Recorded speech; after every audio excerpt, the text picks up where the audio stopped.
The San Jose Sharks finally returned home, this time to face the New York Islanders. Here's what you need to know.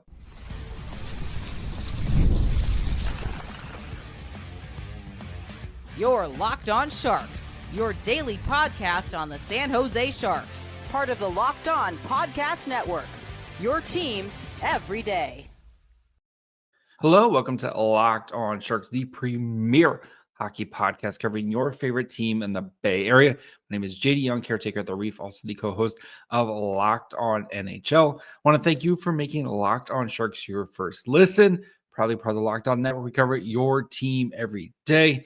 And we continue with our YouTube exclusive preview. So if you haven't, perfect time to subscribe as we do these before every game, about 10 minutes where we just focus on who the Sharks are playing. I get to know them and, of course, what to watch for in tonight's game. So both these teams are, of course, coming off big moves from free agent or from the trade deadline, right? Brock Nelson being shipped out from the New York Islanders for the San Jose Sharks, right? Losing Wallman and Zetterlund, and like we've seen all the moves that the Sharks made this trade deadline. So this is going to be a very interesting kind of matchup for both these teams. Coming into this game, the Islanders have won 3 of their last 4, but are 4-6 in their last 10. The Sharks, of course, coming off a beatdown by the Colorado Avalanche, but had won the previous 2 games, and they are 2-5-3 in their last 10. So while the Islanders' playoff hopes are basically gone right now, I don't expect a Lou Lamoriello run team to kind of tank the rest of the season. So let's look at how these two teams match up right now. The Islanders 28-26-7. The Sharks 17-38-9. Islanders 2.72 goals for per game, 27th in the NHL. 2.97 goals allowed, 17th. The power play had a whopping 11.8%. Woof. Worst power play in the NHL. Then the PK, 71.2%, 29th in the NHL. For the Sharks, 2.63 goals for per game, 30th. Goals allowed, 3.7, 32nd. Power plays at 19.3 to 24th. The PK is at 74.5%, 27th in the NHL. Lee leads the Islanders in goals with 23. Horvat leads the team in assists with 23 and points with 43. As for the Sharks, Toffoli leads the team with 24 goals. Eklund leads the team with 34 assists and 48 points. So definitely feels like the under for this game as both these offenses struggle to score. The Sharks power play has been a very hit or miss lately. That's either they're putting up multi-point games like we saw against Colorado or against the Sens, or it's not able to do much. But against this PK, we might be able to see the Sharks offense have some success, or the Sharks power play has some success. So looking at how they match up, 5-on-5 goals for, the Islanders have the advantage in everything, but 5-on-5 goals for, they're kind of middle of the pack. Shot attempts are kind of middle of the pack when it comes to generating them.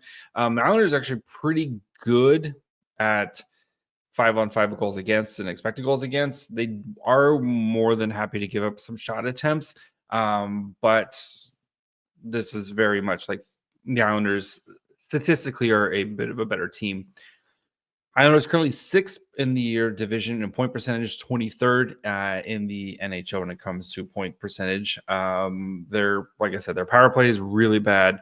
You see some offensive or some defensive stats there where, okay, they're not too bad there, but it's a low event hockey team. They just do not generate a lot of stuff. So looking at how the lines are, Duclair, Horvat, and Palmieri. Your first line, Lee, Pajot, and Holmstrom on the second. On the third line, the Islanders have Fasching, Cizikas, and Siplikov. Rookie out of Russia, older rookie, but rookie out of Russia. Engvall, McLean, and Gatcomb on the fourth. Romanov, D'Angelo make up the top pairing. Pellick and Dobson, second pairing, and Mayfield and Pulick.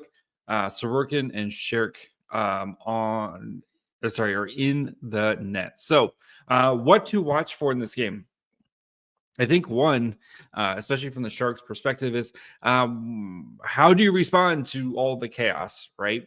Like we mentioned, losing Wallman, we know the Sharks did not play well in that game.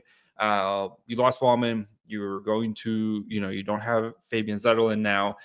Luke Cunningham no longer with the team. Like the Sharks have seen a lot of pieces shipped out here in the past 72 hours.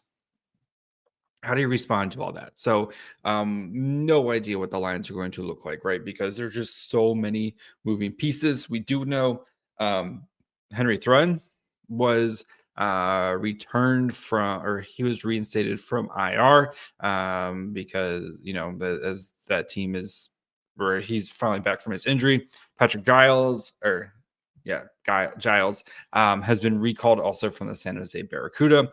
We saw some paper transactions for the Sharks, guys like Jack Thompson, Shakir Mukhamadullin, Colin Graff. Some of those guys are paper transactions. We'll see again who's available for San Jose as they get ready to take on the Islanders. So no idea what lines or anything are going to look like. So but how do you respond? It's been a crazy week for the Sharks. You're finally home. Do you kind of come out with some energy and some purpose with the way you play, right? If you think back to last year, the same time, trading Anthony Duclair right before the trade deadline, it felt very much the same thing. And the Sharks played really well against the Senators. That was like their one win. That first game back from the trade deadline, that was like their one win and like a 18 game stretch. I don't expect the same thing of like the one win in an 18 game stretch, but I do expect the team to try to play hard, right? You're at home for the first time in 2 weeks. Like I expect this team to play hard. Two, like I mentioned, this is going to be a low event hockey game.